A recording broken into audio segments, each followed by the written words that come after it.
to speed on the latest in sports. I'm Denise Tan. Gilas is welcomed warmly by fans after a successful bid to reclaim the gold in the Asian Games. Here's the story. Fresh off their historic gold finish in the Asian Games, Gilas Pilipinas has returned home from China. Fans welcomed the national team at the NAIA Terminal 1 early Sunday. 2 days after the successful gold reclamation bid that took 6 decades to complete, Gilas head coach Tim Cohn is still beyond belief on what had transpired at the Hangzhou Games. The Philippines last won the Asian gold in 1962, the last of the country's 4 straight golds in the tournament. For Cohn, this is 25 years after he and the Philippine Centennial team won bronze at the 1998 Games. That was the last time the country reached the podium before Friday's win over Jordan in the final. I don't know if that'll ever sink in, but I mean, it's almost like it's speechless. When we needed to, we saved our best for last and played big when we needed to play most big. So, it was just a thrill to be with all those guys and watch them grow and in the short time that we had. To recall, the country only had a short window to prepare for the Asian Games. This is because the Philippines had to focus on the hosting of and the team's campaign in the FIBA World Cup. The Nationals only had almost 2 weeks of training for the quadrennial event. Add to that the eligibility issues on stalwarts Calvin Abueva, Terence Romeo, Jason Perkins, and Moto Tua. The team had to field in replacement players at the last minute. Meanwhile, fans also held a big welcome for naturalized player Justin Brownlee. Brownlee is seen as a driving force behind the country's successful campaign in the Asian. This was most evident in the semifinals against China when he willed the Philippines to victory. Brownlee calls the Asian gold the sweetest victory of his career in this part of the world. It's got to be up at the top, despite, everything that's with the history, 60-something years, such a surreal moment. We had to play some tough teams in China, Iran, and of course Jordan. It wasn't easy for us, probably the toughest thing in my opinion. After this, Gilas will have a short rest before returning to their mother teams in the PBA. Even Coach Cohn doesn't have plans yet for Gilas at this point. The new PBA season is kicking off on November 5. The Philippines has set an appeal to the International Olympic Committee for the possible inclusion of People's Champ Manny Pacquiao in the Olympics. The country will try to get Pacquiao via the universality places. Universality places were formed by the IOC to help ensure the participation of countries that would have little to no representation through normal qualification. The POC is expecting IOC's reply next year. But Marcos Manalo, Secretary General of the Association of Boxing Alliances in the country, is not too excited about this. One concern is Pacquiao's age of 44 years old, which is well above the age limit in some Olympic qualifiers of 19 to 40 years old. The age limit is set by the Paris Boxing Unit. It has always been 19 to 40. I don't know if there will be exemption for this, but siguro pwedeng i-challenge yung reasoning behind 40 because he could be more conditioned than boxers younger than his age. Caloy Yulo was not able to reach the podium in the FIG Artistic Gymnastics World Championships in Belgium. Yulo notched 4th place in the men's floor exercise event. He tallied 14.5 points in the finals of the apparatus, but it wasn't enough to secure a medal. Bets from Israel, Japan, and Kazakhstan went on to win the gold, silver, and bronze medals. This is the first time that Yulo was not able to win a medal in the world since he began competing in 2018. Despite this, Yulo is still qualified for the Paris Olympics next year. We're taking a timeout. The Game on One News Now will return after a quick break. Stay tuned.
You're still watching the game on One News Now. I'm Denise Tan. Thanks for joining us.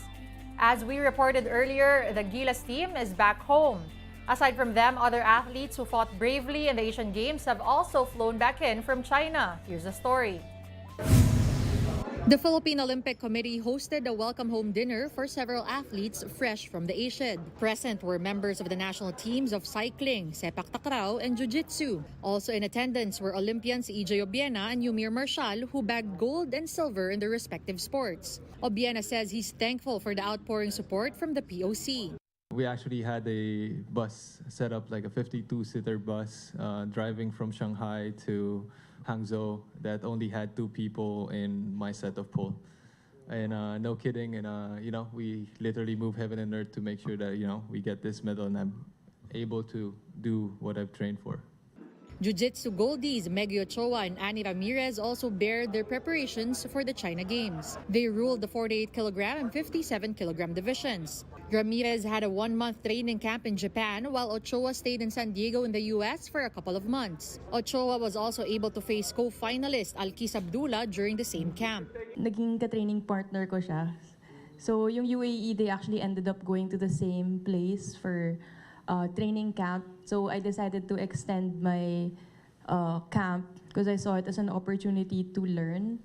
And it seems like naging maganda naman yung result ng opportunity na yun.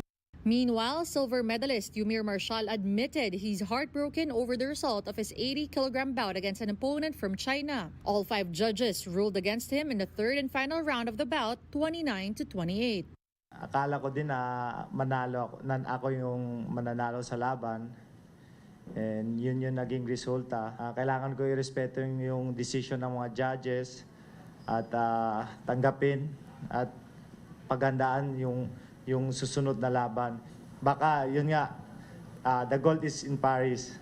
So sama-sama.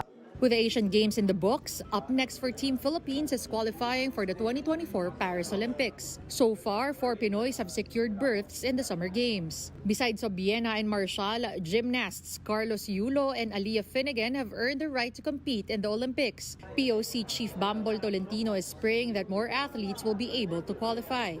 Of course, we're praying. All sports na pwede pa natin salihan sa qualifying. Why not? Even Patrick, even BMX, right? You have to compete in all European to get more points. Weightlifting, boxing, golf, plus Gilas. Tingnan natin kung mas mabigat 'yon dahil yung mga natalo sa FIBA World Cup, yung mga kalaban mo doon, all Europeans. So, hopefully, we're praying na madagdagan.